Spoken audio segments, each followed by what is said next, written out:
Il rinnovo di Simone Inzaghi all'Inter e l'apertura di un nuovo ciclo, una nuova era con un progetto tecnico che, stando anche alle ultimissime notizie di mercato di cui vi voglio parlare oggi con alcune voci molto interessanti che stanno circolando, sarà un progetto tecnico che prevederà una novità dal mio punto di vista molto interessante e di cui dobbiamo assolutamente parlare oggi. Amiche e amici interisti, amiche e amici di Passione Inter, ben ritrovati in questo nuovo episodio in cui vi racconto le ultime sul futuro di Simone Inzaghi, ma soprattutto partendo da queste notizie vi voglio sottoporre alcune mie riflessioni, alcune mie considerazioni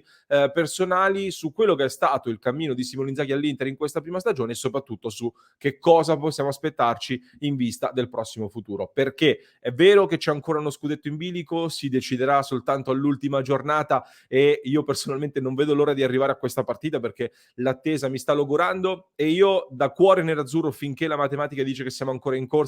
continuo a crederci assolutamente. Però ne stavamo parlando anche in redazione, ne stavamo parlando anche all'interno del club di Passione Inter e ho detto dei temi di campo dello scudetto parliamone all'interno della diretta delle 19:30 perché voglio confrontarmi live con tutta la community. Nell'episodio di oggi voglio prendermi invece qualche minuto per commentare le notizie su Simone Inzaghi e per commentare anche le vostre analisi che mi avete girato sulla tab community del nostro canale YouTube e su tutti i nostri social, perché ho visto tanti commenti divisi anche sul tecnico Inzaghi, la maggior parte è in linea con quello che ho detto anch'io nelle ultime live, ma molti sono contrari al progetto che prevede ancora Simone Inzaghi alla guida dell'Inter. Ho letto anche qualcuno parlare già oggi di stagione troppo deludente per poter andare avanti e inevitabilmente credo che un'eventuale vittoria dello scudetto da parte del Milan in questa ultima giornata di campionato, che purtroppo è abbastanza probabile, ecco, i toni si faranno ancora più aspri nel giudizio del tecnico Simone Inzaghi. Per questo motivo io ho deciso di parlarne in anticipo, ovvero prima dell'ultima giornata di campionato, perché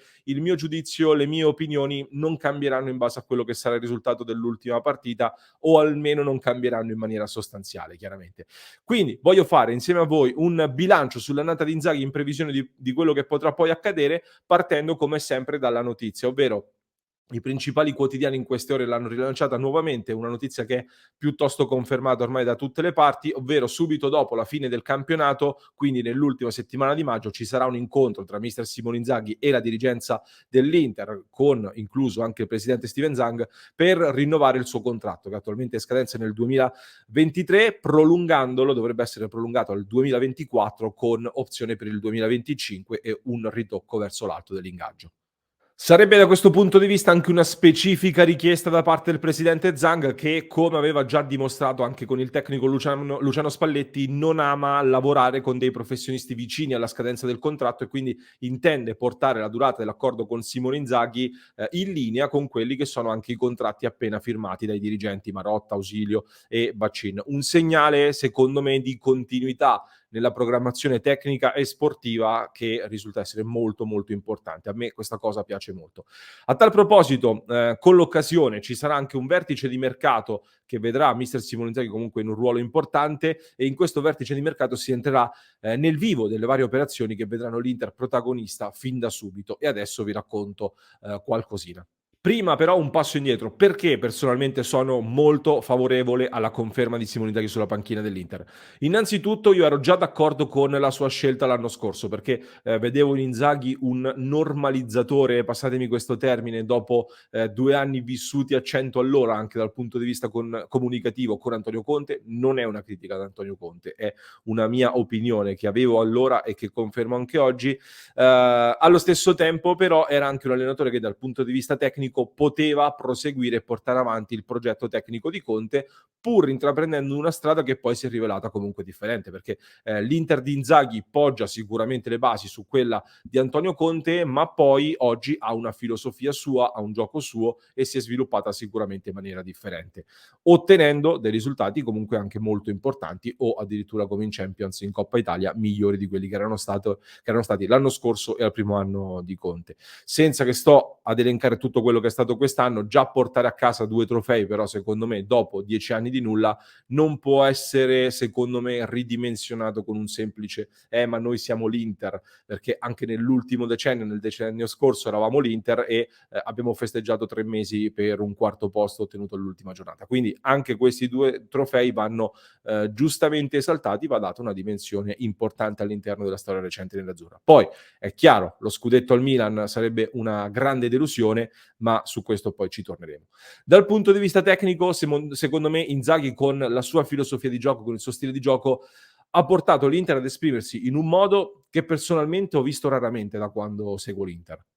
Ed io non sono d'accordo con chi dice che all'Inter si vince solo e soltanto con il DNA più guerriero e non con il bel gioco, perché, magari la tradizione fin qui avrà detto questo, però io sono convinto che quest'anno se l'Inter ha lottato su tutti i fronti in maniera molto credibile è anche perché il gioco di Inzaghi ha contribuito a sopperire ad alcune lacune tecniche, ad alcune lacune all'interno della rosa e soprattutto alle partenze pesantissime di Lukaku, Hakimi ed Eriksen. Per me la squadra dell'Inter era una squadra molto forte, si è dimostrata per larghi tratti nel suo momento migliore la squadra più bella e più forte del campionato, ma a livello di nomi, di rosa puramente, secondo me c'erano squadre attrezzate almeno alla pari, se non di livello più alto, eppure noi siamo andati anche più lontani o comunque abbiamo fatto bene su tanti fronti. Questo secondo me grazie anche appunto al gioco di Inzaghi che ha permesso di sopperire a questo gap e a queste lacune. Dal punto di vista comunicativo, poi io al suo arrivo avevo detto che alla Lazio non mi era molto piaciuto, invece al di là di qualche passaggio che mi ha lasciato un po' perplesso durante questa stagione, mi è sembrato molto cresciuto e molto dentro il mondo Inter. Mentre passando dal punto di vista delle cose che mi sono piaciute un po' meno durante la stagione di Inzaghi, di sicuro lo sapete, ho criticato più volte in stagione la gestione di alcuni singoli, in particolare di Lautaro Martinez, che secondo me doveva essere l'attaccante sul quale costruire la finalizzazione di questa stagione e invece secondo me Lautaro non è mai stato nelle idee di Inzaghi e nei fatti il terminale attorno al quale quindi si è costruita la fase di finalizzazione della manovra della squadra e il record di sostituzioni sicuramente non lo ha aiutato nei momenti anche più difficili, nonostante comunque sia riuscito a mettere insieme più di 20 gol alla fine. Dal punto di vista della gestione del gruppo, poi pesa tanto dal mio punto di vista il periodo di inizio 2022 dove, secondo me la squadra si è sentita troppo convinta di avere lo scudetto in mano e forse Inzaghi poteva fare qualcosina in più per tenerli tutti sul pezzo. L'attenuante sicuramente in quel periodo del calendario clamorosamente a nostro sfavore e anche il flop di Correa perché doveva essere lui l'alternativa in più in attacco, ma è stato il grande assente. Io credo che con un Correa a pieno servizio non che avremmo fatto una stagione clamorosamente migliore, ma ci avrebbe dato sicuramente una grande mano e questo era il piano di inizio stagione sicuramente. In generale, però, secondo me, in alcuni momenti della stagione è mancato da parte di Inzaghi anche il coraggio di sperimentare e di fare qualcosina in più. Vi faccio 3 esempi veloci. Il primo, lo abbiamo detto più volte, quando non c'è Brozovic, secondo me, non si può giocare come se ci fosse Brozovic. E non è un caso che pochi giorni fa, parlando di mercato, lo stesso Inzaghi ha detto in maniera chiara che la priorità oggi è un vice Brozovic. Secondo, molto spesso ho visto dei cambi già preimpostati, sapevamo già quelli che sarebbero stati i cambi e delle letture di partite a gare in corso che mi hanno lasciato un po' perplesso. Terzo punto, vi avevamo raccontato, dati alla mano, come la svolta dell'Inter tra novembre e dicembre era arrivata grazie anche all'avanzamento del baricentro che aveva portato l'Inter a dominare gli avversari incontrati in quel periodo. Poi siamo diventati prevedibili ad un certo punto, ci siamo abbassati molto tra febbraio e marzo e siamo andati in difficoltà anche dal punto di vista dei risultati. Sono tutti elementi che secondo me si possono sintetizzare in un discorso molto semplice. Questo è il primo anno di Simone Inzaghi fuori dalla Lazio e soprattutto in una big come l'Inter. Io credo che anche questa cosa abbia inciso molto in alcuni momenti in cui Inzaghi magari ha optato per delle scelte più conservative, mentre il periodo novembre-dicembre aveva dimostrato che per fare il passo in avanti bisogna osare di più e bisogna avere più coraggio. Anche la Salernitana, se vogliamo portare un altro caso, ma in una situazione di classifica molto differente, comunque con Nicola ha fatto una rimonta paurosa fino quasi alla salvezza, vedremo se poi sarà salvezza effettiva aritmetica, giocando non più per il pareggio ma molto in attacco. Questa secondo me è anche una chiave della nuova Serie A, la chiave della Serie A che stiamo vedendo soprattutto da quest'anno. Per questo motivo io sono convinto che il calcio italiano comunque stia andando in questa direzione e Simone Inzaghi per me ha dimostrato al primo anno anche in questa direzione delle doti molto molto interessanti all'Inter, ma anche dei margini di miglioramento importanti. Penso e spero che possa aver fatto tesoro e possa aver tratto insegnamento dagli errori quindi commessi quest'anno, e per questo credo che continuare con lui possa essere la scelta migliore da fare. Innanzitutto per un discorso progettuale. Ripartire da zero significa dover cambiare ancora una volta tante cose, dover nuovamente probabilmente commettere degli errori con un nuovo allenatore che deve abituarsi al mondo Inter, mentre anche il caso Milan, secondo me, insegna che dare tempo ad un allenatore di lavorare può portarti anche molto in alto. Poi sono convinto che con un anno in più alle spalle il mister sarà ancora più in controllo dell'Inter e del mondo Inter e potrà far vedere e far incidere ancora di più la sua mano. A tal proposito, vado verso la chiusura, vi dicevo che ci sono delle notizie di mercato molto interessanti, in particolare in queste ore il giornalista Alfredo Pedullà, che secondo me è uno dei più affidabili anche sull'Inter, ha parlato di un interessamento per Henrikh Mkhitaryan, che potrebbe lasciare la Roma a parametro zero. Vi condivido la schermata anche da Transfermarkt. Mkhitaryan armeno, classe 89, con un passato importante anche in Premier League, è alla Roma ormai dal settembre 2020, è arrivato, anzi dal settembre 2019 è arrivato dall'Arsenal dopo l'avventura allo United. Mkhitaryan sarebbe un'operazione low cost, visto che come detto arriverebbe a parametro zero e anche a livello di ingaggio non prenderebbe molto, e l'Inter lo vedrebbe, secondo quelle che sono le notizie circolate in questo momento, come alternativa di grande esperienza ad Hakan Çalhanoğlu. Nel momento in cui l'Inter si prepara a perdere tanti calciatori di esperienza, da Vidal a Sanchez, forse Perisic, ma non è ancora detta l'ultima, Kolarov e non solo, ecco, aggiungere un altro elemento di esperienza internazionale sicuramente è molto interessante. Ma senza entrare nel dettaglio di questa operazione di cui parleremo in un altro contenuto, Mkhitaryan è soprattutto, secondo me, un altro giocatore di grande qualità dal punto di vista tecnico, bravo nell'inserimento, bravo col pallone tra i piedi, sa gestire il pallone e calcia molto bene i calci piazzati e soprattutto anche da fuori. Così come anche Paulo Dybala, un altro calciatore molto caldo in questo momento nel mercato dell'Inter, è un altro giocatore bravissimo con il pallone dal punto di vista qualitativo, tecnico. Ecco,